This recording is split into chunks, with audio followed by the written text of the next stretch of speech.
Hey, how's it going? Welcome to the Taking the Lead Media Podcast, broadcasting from the island of Oahu, playing local and independent music on the weekly, well, not last week anyway, that's my bad. My name is Onofre, and welcome to episode 111. Thank you for tuning in and checking out the show. Lots going on since the last episode, which was released on Halloween. I hope you enjoyed the tunes on that episode. That Real Big Fish track was slamming. It's getting a bit cold down here too. Let me tell you, it was about in the low 70s last night. Yeah, right? Yeah, it's sweater weather right now. But I hope you're all doing good. I do have a wonderful show for you today. Nick of Small Mammal Records and the Power Pop Project of Penny Arcade joins me on the show.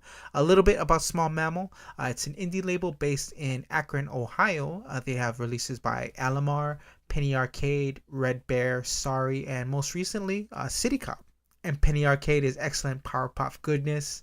Lots of material from this project, which includes full band and acoustic tracks. The band's most recent EP, Oliver, just turned 1 last week. Check it out for Name Your Price on Bandcamp and his other tunes, pennyarcadeohio.bandcamp.com. So on this episode, I talk with Nick a lot about the Akron DIY scene, different bands local in Akron and outside the state. We talk Small Mammal Records, Nick's involvement with the scene and his projects, and preferred music formats, and a lot more actually. I also play some music on the episode. You'll be hearing tracks by Alomar, Citycop, Ghost Slime, Penny Arcade, and Posture. Check out the show notes for timestamps. Alright, so here it is, my talk with Nick of Small Mammal Records and Penny Arcade, here on the Taking the Lead Media Podcast. I've never actually heard of Akron, Ohio, until I started finding bands from there. Okay. Would you like to describe the city in 5 words? Yes, absolutely. I did cheat on this question. So I wrote down large enough to thrive in for Akron. It's like what people describe as like a little big town. So it's not a super huge population, but it's one of these Rust Belt cities that, um, was quite large, especially in the rubber and tire industry, before that sort of collapsed. And there's a lot of stuff going here, and we're pretty diverse. And there's a great art scene, there's a great music scene. It's not quite as big as Cleveland, but despite that, a lot of touring bands who tour on like this DIY house venue circuit still come through Akron rather than like Columbus or Cleveland, and we're really thankful for that. Oh, nice. How far is Cleveland from Akron? It's like 40 minutes, so like on any given day, I can still go up to Cleveland and hang out if there's something there that I want to do. But I'm still able to like live somewhere that's not quite as busy, and the rent's a little bit cheaper, and the living expenses are a little bit better. Oh, nice. Okay. Um, how is Akron? You said it's a little big town, right? Like, hmm how many people? What's population size? Oh, let me Google this real quick. We're just under 200,000. Oh, okay. Um, Wow. so compared to Cleveland population is almost 400,000, so we're about half the size. And like square Hmm. footage wise, we're significantly smaller. So Akron's a lot more concentrated, and the neighborhoods are pretty interwoven. So like Akron's cool because it's just small enough that like if you want somebody to make an impact or in it, you can.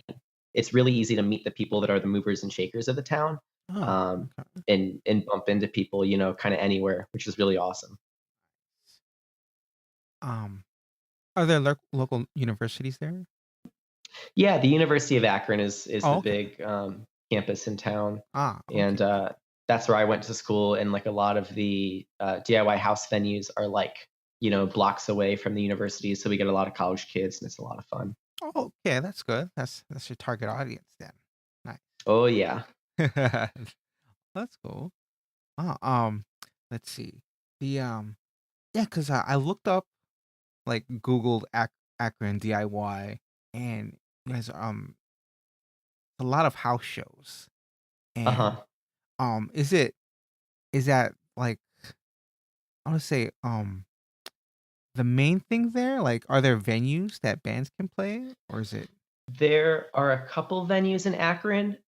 So Akron has like a pretty big community of like working musicians, like people who like that's their job and they get paid to do it. Oh, okay. Um, but there's also a really strong like DIY scene, which is what I relate to very closely. And the main venues for that are house venues. Ah, Um, so yeah, we have a few houses. The staple house in our community is called It's a Cling Thing. Um, okay. Yeah, I saw we that just one. celebrated our 10th anniversary of Cling playing shows, so it's been handed down through like quite a few generations of people and bands that live there, Oh, and wow.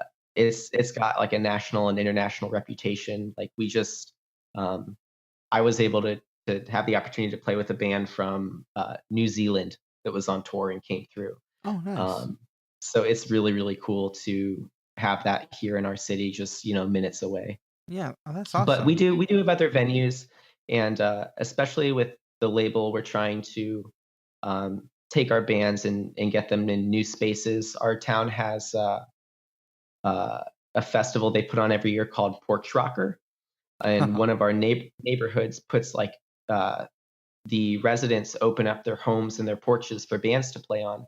And there's something like I want to say there's like 100 bands to play throughout the day, and it's a whole festival, and like the city backs it and everything. And there's a few DIY bands, mixed in there. It's a lot of working bands, but like some of the DIY bands have been able to share that stage and like city stages. And the label, we're making an effort to um, get bands into new spaces. We just threw like a parking deck show, Hmm. and we also organized a show at our local climbing gym. And it's part of an effort to get the community stoked on DIY again. So it's not like, feel like if you go to one show, you've been to a million shows. Yeah. And I get that. And to make it a little more accessible for people who feel weird, showing up at someone's house to hang out in a basement and watch bands play. Yeah. Um, so with the label, I'm really trying to like bridge that gap between the community, but also this like very genuine and very intimate community that is Akron DIY. Nice. Yeah. 'Cause, I can see how that'd be like nerve-wracking for like people who've never been to the house before. Um, Yeah, yeah, and especially if you're not like someone who's like 19 or 20 and like wants to go to a house party, like it's a weird atmosphere for sure. yeah. Um, let's see.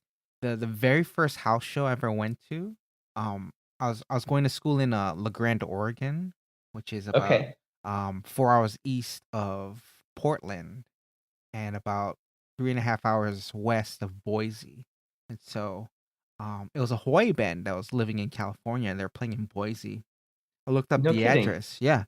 And they take me to this house. And this was before I had a GPS, so it was Google Maps. So I'm like, no, Uh-huh. no, this can't be it. This is wrong. So I had to go to the library. I'm like, can I use your computer? And looked it up, and it was a house. So me and my friend just took a chance, and the guy comes out, and actually see the band. I'm like, oh, you guys playing here? They're like, yeah. That is so weird. I've never done this before. And we go into this basement, and they're in this little corner, and there's like maybe 5 to 10 people. I'm like, okay, this is cool. I can get down. All right. But Yeah, that's awesome. yeah, it's but the junk thing about it was that like maybe two songs into the next band, and they're like, we have to stop. The cops are here.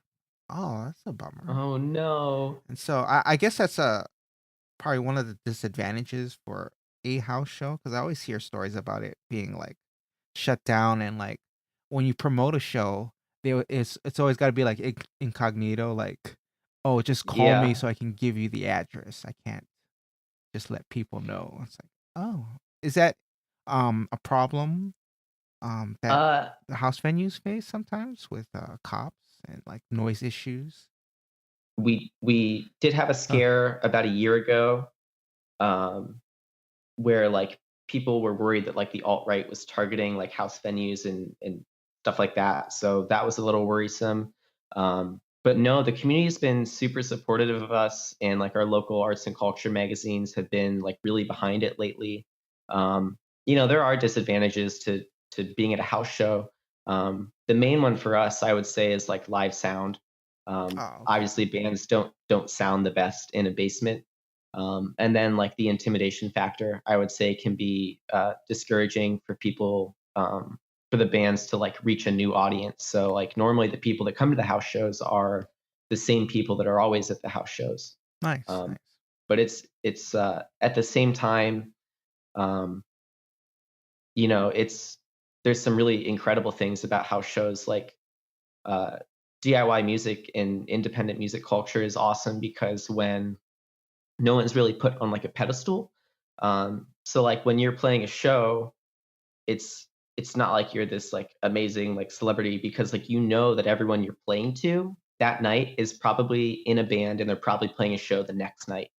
So it's really it's an experience that's shared. Like the audience is giving their time to watch the bands, and the bands are stoked to play for this audience who is full of amazing artists, if not playing music or doing other things and involved in the DIY culture in other ways. Nice. The scene there, like with regards to like sound of all the bands, very diverse and very yeah, I would say I'll throw like an experimental label on there because it's not just like traditional, just or straight up like a punk band or like an indie rock band. It's all very different. And like with bands like I had to look this up, and I've seen some performances at the is it the Klingling? That The house? Cling Thing House, Cling yeah. thing, yeah. Um and with the tracks you gave me, like there was what is it Sammy the trombone player? And Sammy like Trombone, yeah. yeah, he's awesome. Yeah. It's just one dude with the trombone, and he put his stuff on loop. And like the Citycop guys, like, when I first heard them, like it was a few years back, and it was like just acoustic, very aggressive, almost like a punk approach to it. And it was something I've never heard before at that point. Yeah.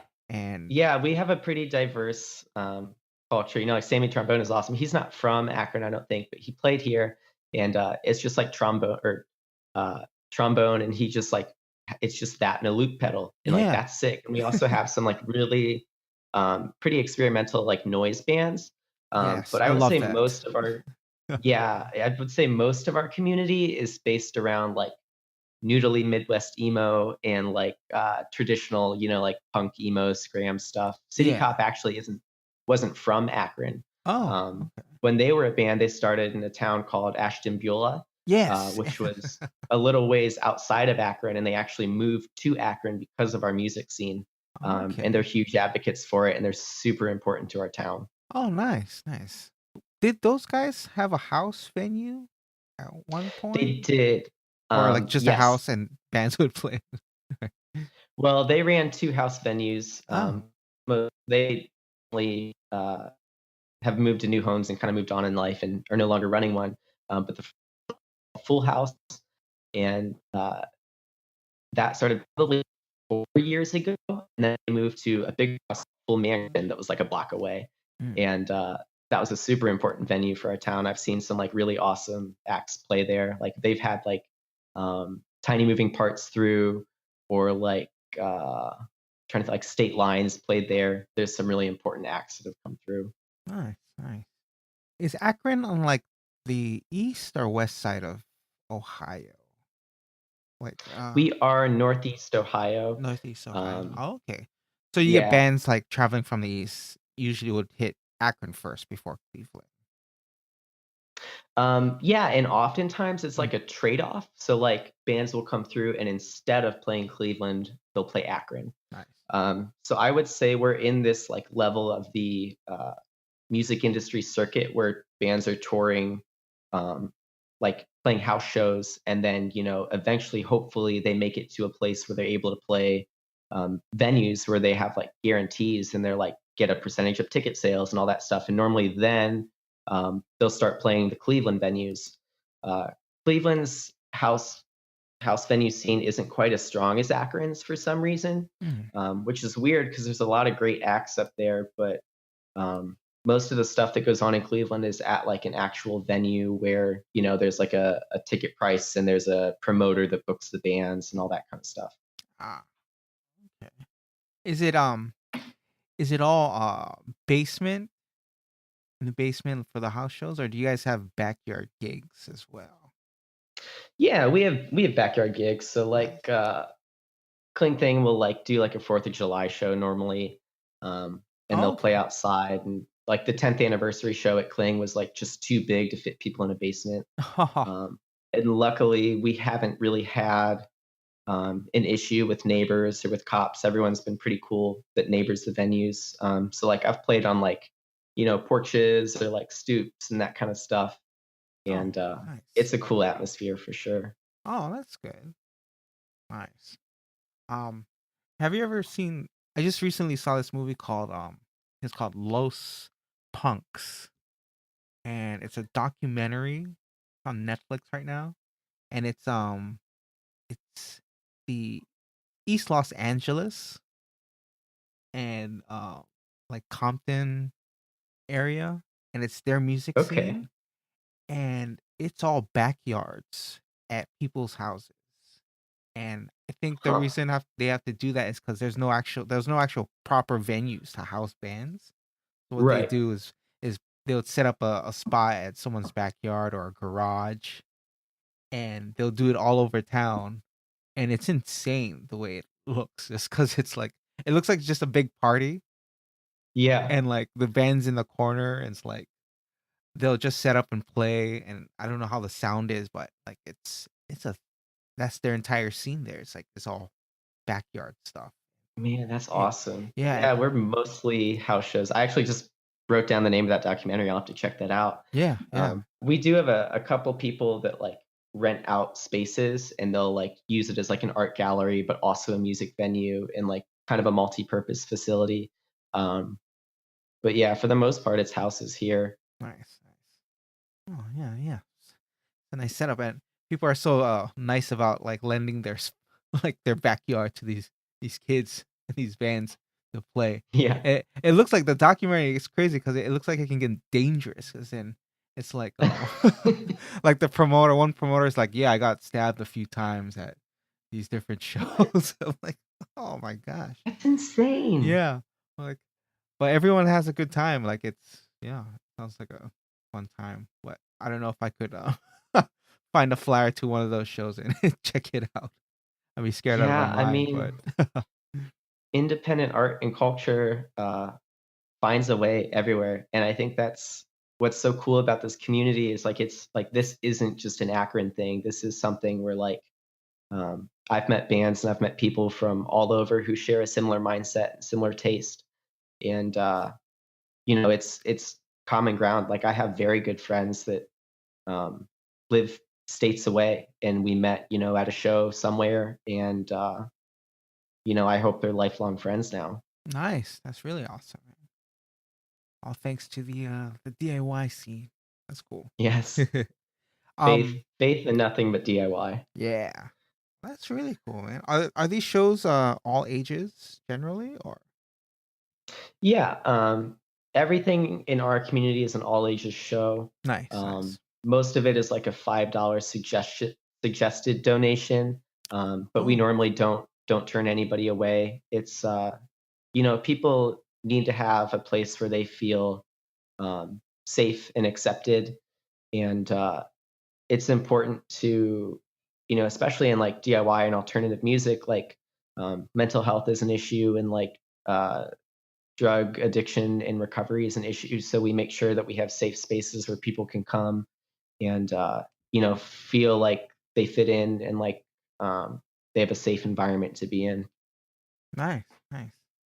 And are these shows on the weekly, like every weekend over there? Yeah, it really just depends on the venue schedule and if the hosts are feeling up to it. Mm, But I would say there's at least one show a week. Oftentimes there's like multiple shows on the same night, and anywhere between like 2 to 5 shows a week. So there's a lot going on for sure. oh, nice, nice. Yeah. I lived in Portland, or I always say I lived in Portland, but technically I lived in Vancouver, Washington, which is like Okay. 15 minutes outside of Portland, like right on the state lines. And Yeah, close enough. yeah, and there was music going on in the city like 7 days a week, like every day. There would be a venue just hosting any band, jazz and even like Latin kind of music, and you got your bars too doing just like local city punk bands, and it was Yeah. very just a lively thing that it's almost a city that never slept really until it was a last call. But Yeah, I um, would say we almost have so many shows that it's an issue. Um, because it's the same people that come all the time, like, people pick and choose between what shows they're gonna go see, and, our locals play so much that it's, like, why would I go out to see this band this night when I could see them any night? So, like, our venues get hit up so much by touring bands because we have such a great reputation. But like sometimes attendance falls short because there's just so many shows that week and people can't go to 5 shows a week. It's yeah, exhausting. So we're trying to figure out ways to work around that and get people excited about it again. nice, nice. So, when did you start getting into shows and involved with the scene? I went to my first house show 5 years ago at It's a Cling Thing, and it was Into It Over It played right after the album proper came out with some like just awesome local acts. They played with Cleveland band called Signals Midwest Oh wow, and awesome. a band called Light Years and a band called My Mouth is the Speaker. Um, Oh, so okay. it was a killer show, and it was my first house show. So like like a normal show, I showed up like an hour early because there's like doors. So it was just me like sitting on Andy Wells' couch and like, hey, I'm here for the show. Like, sorry, I didn't know this is what this was like. But I've been going to him ever since. So it's truly, truly thankful for that experience. Nice, nice. Oh, how are the bands? Those bands are. They were amazing. I still listen to those bands, Yeah. today. They've gone on to do bigger and better things since then, like, Into It Over, it's an internationally touring band, and, he was nice enough to come back to play the 10th anniversary show, so it was, like, pretty surreal to, like, watch him play a Living Room 5 years ago, and, like, now I have to go to, like, a huge venue to see him, but he came back just to play this house because it's so. And Light Years has been like signed to labels and they're touring internationally. And Signals West has been signed to Tiny Engines. And My Mouth is the Speaker is on a Cleveland label called Escapist. So everyone's doing like it's cool to watch these bands grow. So 5 years later, everyone's in a good place. Nice. Yeah, so going to that first show, was that kind of the drive to get you to start Small Mammal? Um, I knew I wanted to like work in the music industry before I had been involved in the DIY scene. So I paid attention to a lot of like the alternative rock labels like Top Shelf and No Sleep and guys like that. Um, and I had like even in high school been sending out emails to them saying like, hey, like I would love to do what you do. What should I go to school for? Like, what's the best way to get involved in this and that kind of thing. Um, but Nice. I mean, once I got involved in the DIY scene and started playing music, and I knew I wanted to start a label to support my friends in the community. And just this past year seemed like the right time to start it up. And it is important to me to stay like close to home right now because this community has given me so much. I'm really in debt and need to give back to them before I uh, reach out anywhere else.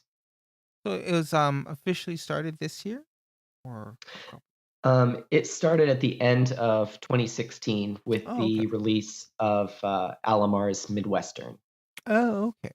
Nice. Yeah, I really like that album. Thank you. Nice. Yeah, Yeah. it's really good. Eddie is a great songwriter, and that project. Eddie is the vocalist of Citycop, Right. and I don't think at first he was really taking his singer-songwriter stuff seriously, and it's really caught on and people love it, and that album is really amazing. I like it a lot. All I ever do is work all the time, but I don't mind. It keeps me busy, erases the sad thoughts from my mind. I told you that things were bad, didn't I? You told me you're holy, but you got that evil side. Your beauty, it stole me, and I found myself in the meantime. Oh, heaven above me, oh, how could you do this to me? No hell below me, I can't wait to come home and sing, sing, sing. All I ever do is cry all the time, but I get by. I guess the tears can wash away the pain in my eyes. I told you that things were the worst, didn't I? You told me you're holy, but you got that evil side. Your beauty, it stole me, and I found myself in the meantime. Oh, heaven above me, oh, how could you do this to me? You know hell below me, I can't wait to come home and sing, sing, sing. All I ever do is lie all the time. My true colors shine in hopes that maybe I could change your mind. I told you that I was the worst, didn't I? And I told you that I couldn't breathe, didn't I? Because I've heard some stuff from before that album. Like I don't know if it was just demos and stuff, but yeah, it was nice to hear something not so, I guess, as aggressive as City Cop. And it was just him and a guitar. Yeah, Oh, okay. absolutely. And the Midwestern album is, I mean, the earlier EPs are really good, and they share the same vibe, but Midwestern is just a little bit more polished, and there's a little bit, like additional instrumentation on them, and it was a huge step forward for Eddie as a songwriter. And those tracks you sent over, thanks again for those. Those are nice. Oh yeah, absolutely. Is it Posture?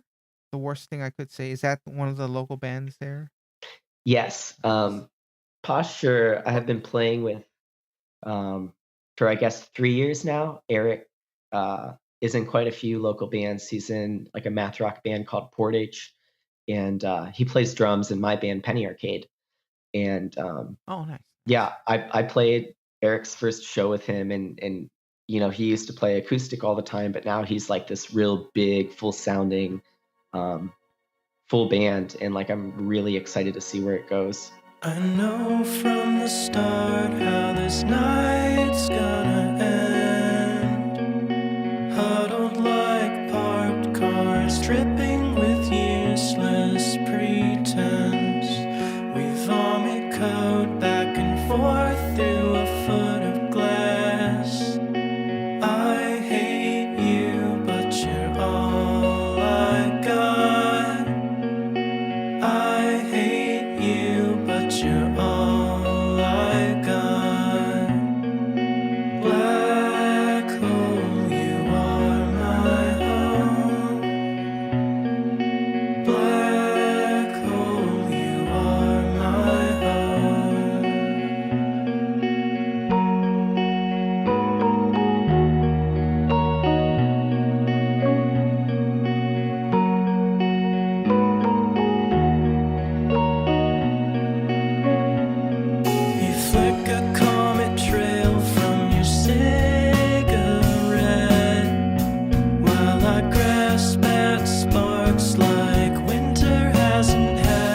in truth, but it's alright.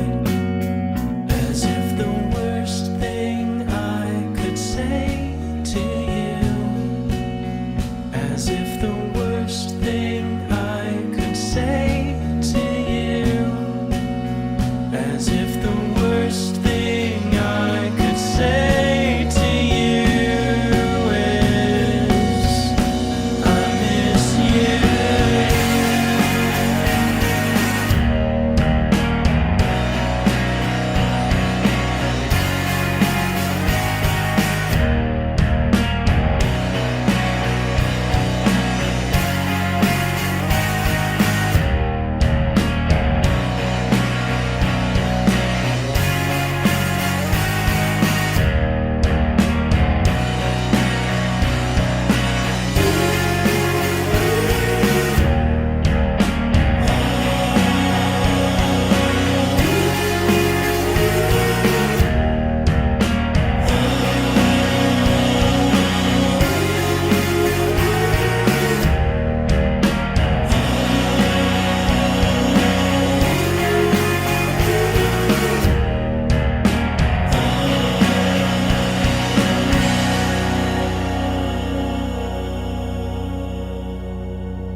Yeah, so it's just him. Yeah, I've heard his other tracks online, and those are really nice. I like those. How about Ghost Slime? Ghost Slime is a couple of the guys that live at the It's a Cling Thing house, Okay, okay. with a few Good. other people. But it's cool because it's quite a few people who have been super active in the community since I've been in it, and like just never played in bands. Decided to start a band, and they just kill it. They're really good, and they're also hilarious. Their live sets, they'll wear like sheets with holes cut out for the eyes. So they really play the part, and it's always a fun show. But they're amazing people. Tyler Brown fronts that band, and Josh Jones and Reed are also in it, who are all really important people to our community.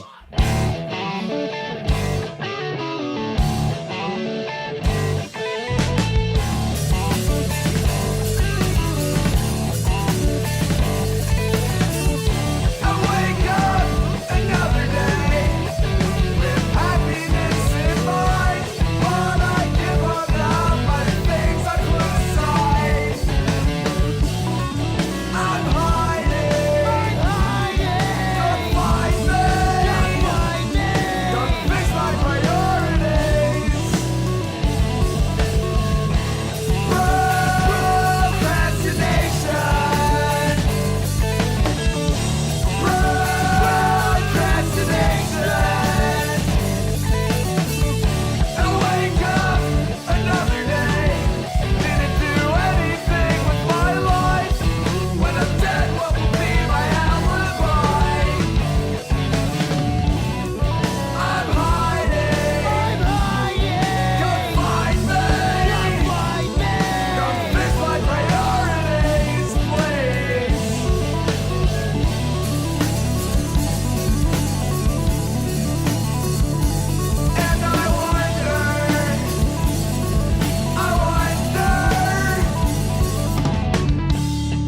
What's holding me back from today?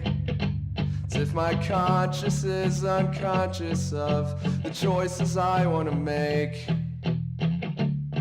What's holding me back from today? Making up invisibilities that only I can see. They'll hold me back. They'll hold me back. They'll hold me back. What's holding me back from today? It's as if my conscience is unconscious of the choices I want to make. What's holding me back from today? Making up the visibilities that only I can see. They hold me back. They hold me back. They hold me back. Cool. Did you work with any labels before? Starting up your own? Like I hadn't like worked directly with any. Like I said, in high school, I was kind of sending out some feeler emails just Mm. saying like, hey, I really respect what you're doing. What do you think I should do? And I went to school for marketing and entrepreneurship, which I thought were like the best things that like paired with that. And I did an internship with a music magazine called Alternative Press one summer. Oh, Um, nice. Yeah, so they're that was from Cleveland, right? yeah, that was pretty insightful. That summer they put on the first like APMA Music Awards. Oh, So right. I did a lot of like event planning and like street team management and that sort of stuff. At the end of the day, though, like I don't know how applicable a lot of that stuff has been because um, I would say like my main job of running the label is just um, being able to coordinate and like keep a calendar and keep people on track. And the most fun and the most rewarding part of the job is being able to just like shamelessly be stoked on this music, which I am. And it's just an excuse to like write our local magazines and our local newspapers and say like, Yeah. hey, here's this thing. I'm really excited about it. Like, let me know if you want to write something or if you want an interview with the band or whatever. And Nice. yeah, we're kind of just winging it. We just turned a year old. We're still learning. Every band that we work with, we both go into it knowing that it's a learning process. But working people from town that I'm genuinely friends with, and we both genuinely want to see each other succeed, has been Yeah. really helpful. Um, because it's so much more than just like a business deal. It's much more of a relationship and just wanting to help each other out. I gotta ask, what's your personal favorite format? Cassette, CD, or vinyl? I'm actually not a big cassette guy. Oh, okay. I would be super on board if like cassettes just got super popular again because they're so cheap and easy to make. Um, I am a vinyl guy. I buy Yeah. records.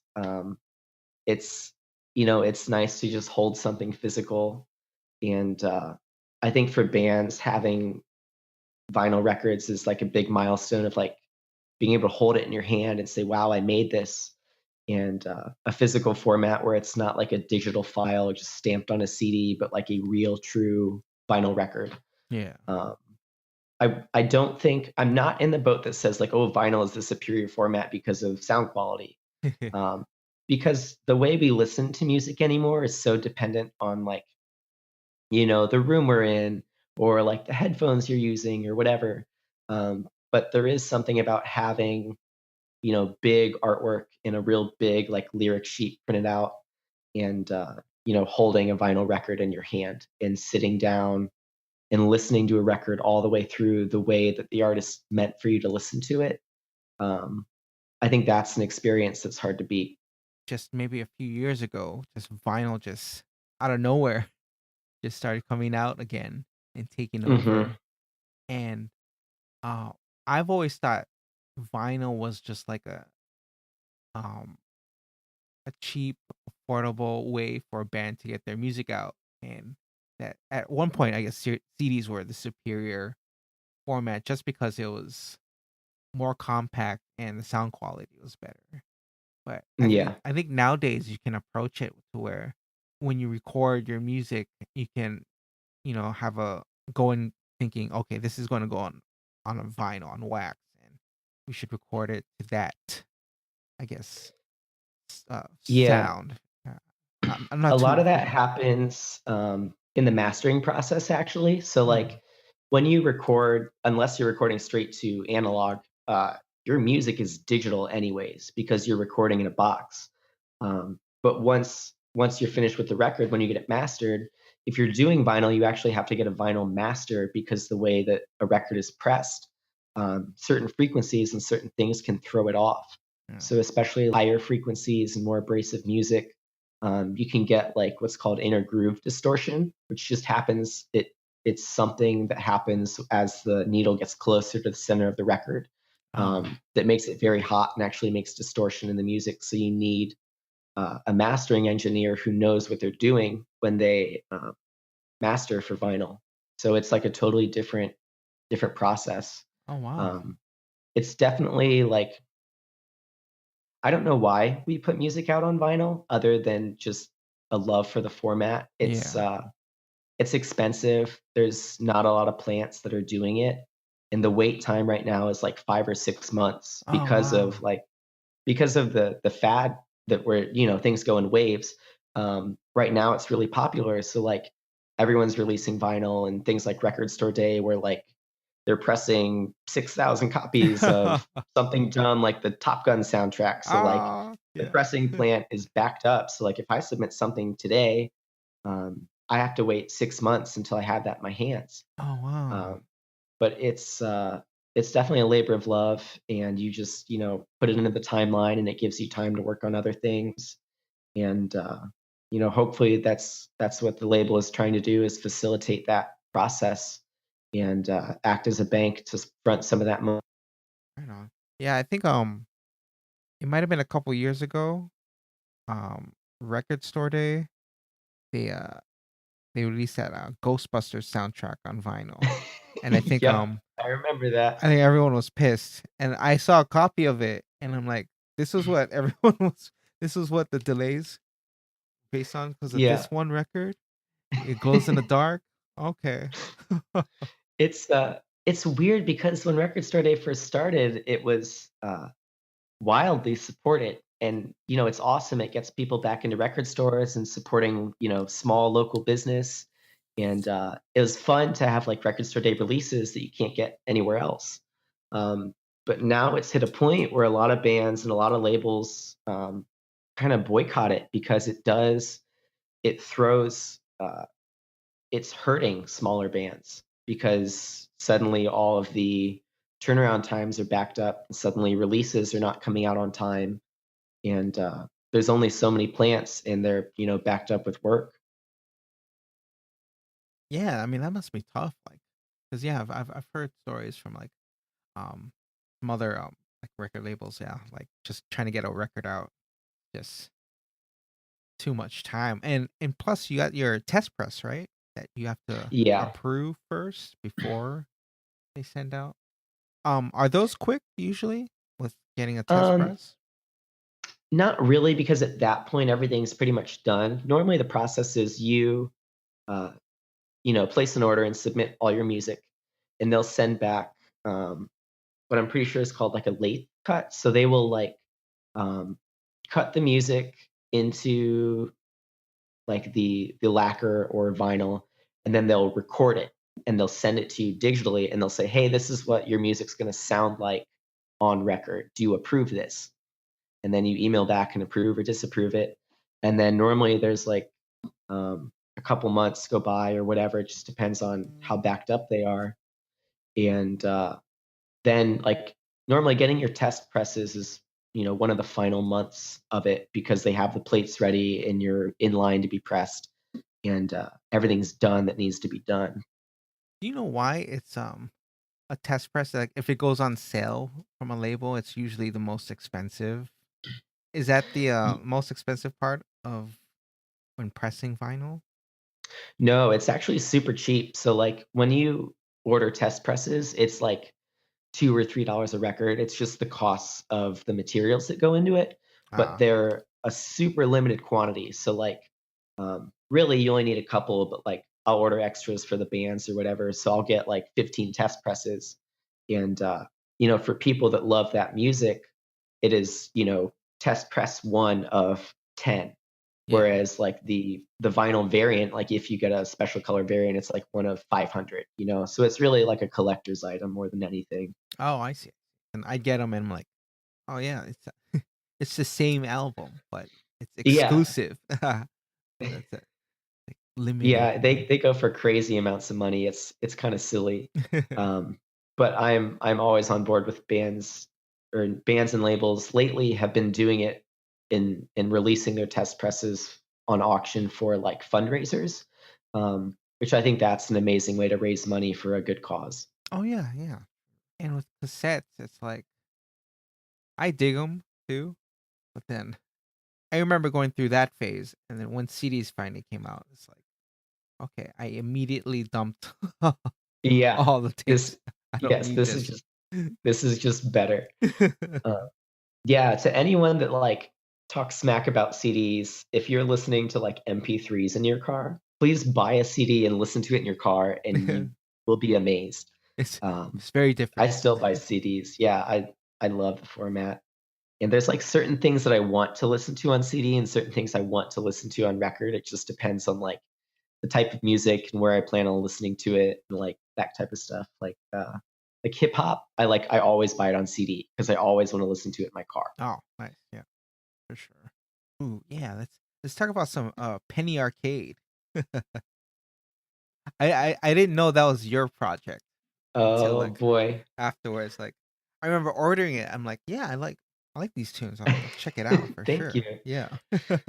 Yeah, I try to keep it kind of hush hush because it's I didn't start the label to just blast my personal project, but it also I think it's a bad look and a bad statement if I don't release my personal stuff on my label because I do believe in my label and I have faith in it. Um, but yeah, Penny Arcade is just like, I've been writing songs since I was like 18, and it's just uh, the project that we do. And Penny Arcade's up in the Small Mammal store, and I'll put all the stuff through Small Mammal. But really, the label is a thing for like my friends and other people in the Akron community for now that I think really have a shot at being working musicians and people that deserve to tour nationally and have vinyl pressed. Yeah. Yeah. So Arcade is just you, right? And but you have a live band that plays with you? Um, it goes back and forth. It's kind of always a project of just whoever is willing to work with me at the time. I see. When it started, and for the first probably 3 years of the project, it was just me, acoustic, singer songwriter stuff. But I always wanted to play full band, and then I started writing with a drummer. And Oliver, the EP, like our first official EP that we have out, our first full band thing. I wrote the music and the lyrics and bass parts, and then I played with the drummer Zach Myers, who wrote all the drum parts, and we recorded that. But by the time it came out, he had moved on to other things, and I now play with a live band that hasn't written any of the parts, but they play all the parts that are recorded and some of the other stuff that we have together. So it's really fun. I still like playing acoustic a lot, and I'll do a lot of solo shows. But it's cool to be able to play with so many different people, and anyone who like has expressed interest in the project can certainly be involved in the project if they want. So we've gone through a couple bassists, and I've gone through a couple drummers, and I've made a lot of friends doing it. So it's been a lot of fun. The apartment's empty. What makes this our mess to either lie down in or clean up? We've done all the math, but we're gonna be best friends. And we'll work out in our heads we're not the reason everyone else left.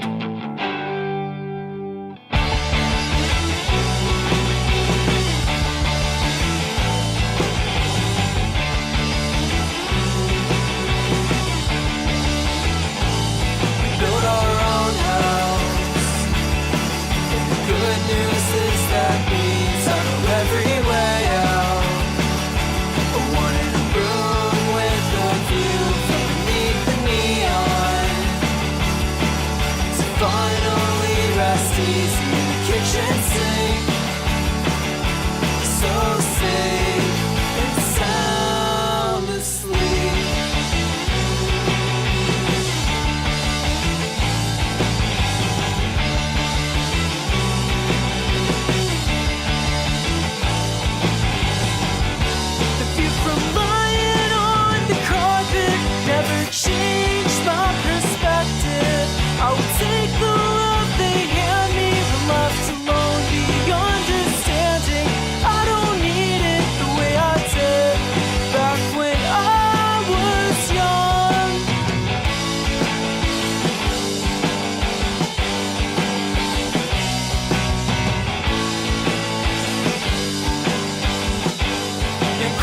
okay. You could be someone new if you wanted, and I might someday quit my job and the cold comfort, move away. Pack the best books on the shelf and give chase. Cut my hair off, just shed the dead weight.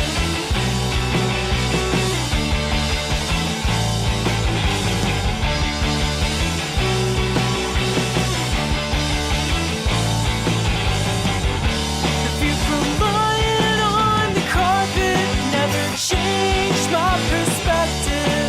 I would take the love they hand me when left alone beyond understanding. I don't need it the way I did back when I was young.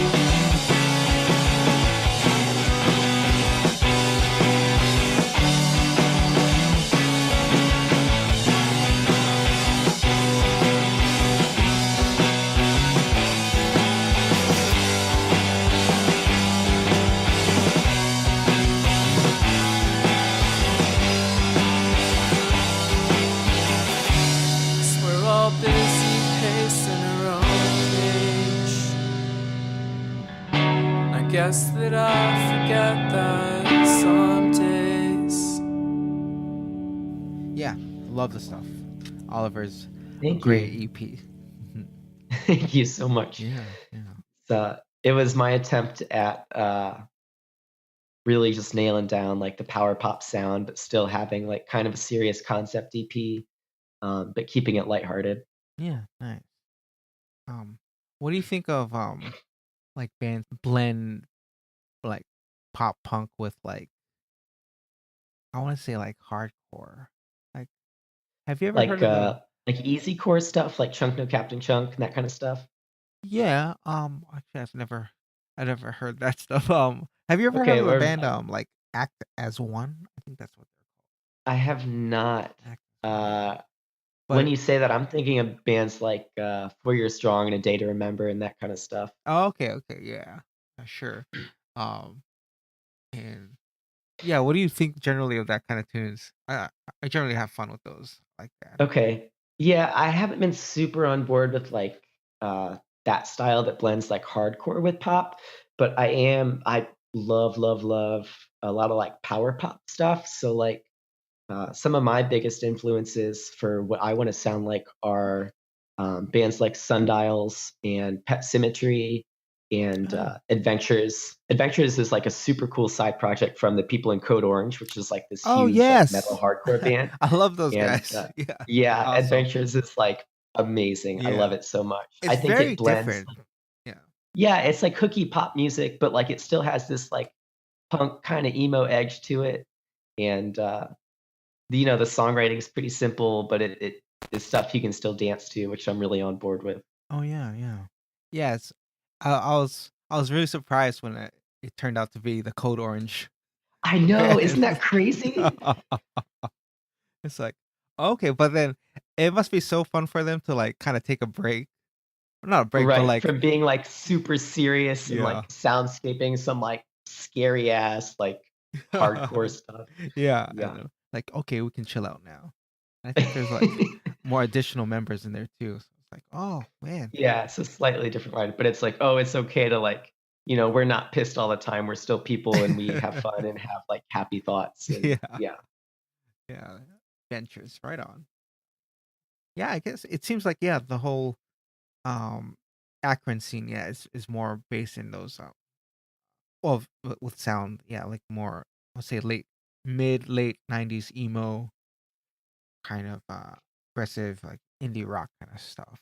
Which is for sure. it's really nice and really like the diversity of the sound over Thank you. Yeah, it's I'm super lucky to call it home and the Midwest vibe to it is so just genuine. There's a lot of music communities where like people get put on bills based on like who they know and like if you scratch my back I'll scratch yours type of thing, but um I'm so thankful to be from a community where it's genuinely just people having a good time. It's almost surreal how altruistic it is, and I hope it always stays that way. Nice, nice. Yeah. It's thriving. 10 years, right? With or For the Klingthing House, yeah, yeah. I'm sure the DIY community has been going on here a lot longer, but that's my first, um, sort of the first marker that I know of in my timeline for that music. Oh, cool, man. Yeah. That sounds like a good way to end it. Right Some nice on. words. Yeah. I appreciate your time, Nick, for doing this. Hey, thank you so much. This is super cool. I got your order come through the label, and I was like, "Oh my god, like, I'm shipping records to Hawaii," and it's like, everything we put out, I sure hope it gets there okay. Oh And yeah. then, I wish got your I follows on social media, and, it's been super cool to connect with you, so thank you so much. Oh yeah, and then thanks for just um always replying back and being really active. You're active online too. I see that. That's really awesome. Thank you. Appreciate Yeah, that. absolutely. I will be sure to keep you in the loop on, everything we're doing, and, if there's ever anything I can do for you, please let me know. Oh yeah, for sure. Yeah, same here. Um, is there any upcoming shows you'd like to plug or any upcoming releases? Um, yeah, I'll plug a few Akron releases that have, come out recently. Sure. The Portage EP, um, Songs You Can't Dance To is amazing. Those are really good dudes. That came out at the end of October. And Posture Haunts, that's another amazing EP that I think deserves a ton of attention. And there's a few other things I can't talk about yet, but Akron is thriving. And if you keep an ear to the ground, you'll be sure to find some good stuff come out of here. Nice, nice, excellent. Yeah, well, thanks again. Appreciate, man. I appreciate your Thank you, time. Enough. And yeah, get well soon. And yeah, definitely keep in touch. Thank you so much. I will be sure to. I hope you have a lovely day. Yeah, you too. Thanks, man. Bye All right. bye. All right. Bye. Take care.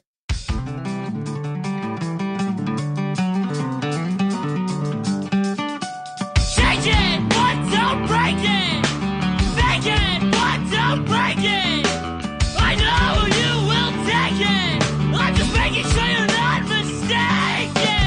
Dragon shatter, walls against the glass.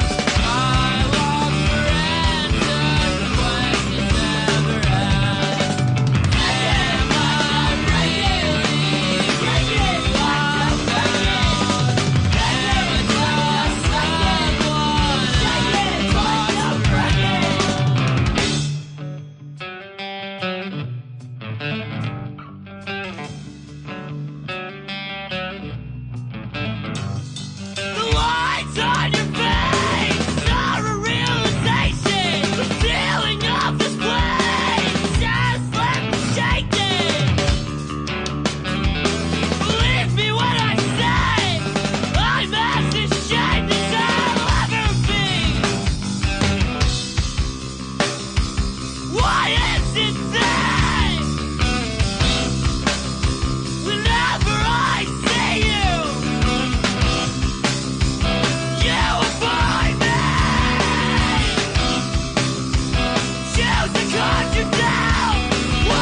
that is it for this show. Thank you for listening and checking it out. The last track you heard was by Citycop. The song is Bad Trip. The album is their latest, The Same Stories That Never Get Old. Much thanks again to Nick for being on the show. Be sure to check out Small Mammal Records on Facebook, the online store, smallmammalrecords.limitedrun.com, and on Bandcamp, smallmammal.bandcamp.com. And Penny Arcade, pennyarcadeohio.bandcamp.com. And be sure to check out the Akron DIY scene. Lots of cool bands in that scene right now. Check out the show notes for timestamps and list of bands that are on today's show. I'll have links to all of this on the podcast website, takingtheleadmedia.com. Be sure to check it out there along with past episodes and my on and off ramblings. If you liked what you heard and what I'm doing on here, please do rate and review this podcast on iTunes. This be an Apple podcast. Rate 1 star, 5 stars, however many you want. Any feedback is nice too. It'll help with any needed improvements on the show. I'd be very much grateful for that. Hit that subscribe button if you haven't already, and do tell a friend about the show. They may just hear their new favorite band on a future episode. You can check out the podcast on YouTube as well. Just search Taking the Lead Media if that's your method of choice to listen to the show. It's also on Tumblr, oneshotsideshow.tumblr.com. Hit me up on Twitter at TTLM Podcast with any comments, questions, music recommendations, feedback, submissions, or just to say hi. Love the interaction. You may also forward all of that along with any general correspondence to my email, takingtheleadmedia@gmail.com. Sometime next week, some excellent punk rock for you. So please do tune in for that. Until next time, my name is Onofre, and I'll be signing off until the next Taking the Lead Media podcast. Thanks for listening. Disgusting batteries is all my answer goes to. So much I can't control it. You praise the squeeze and taking it. Your broken love. So much I can't control it.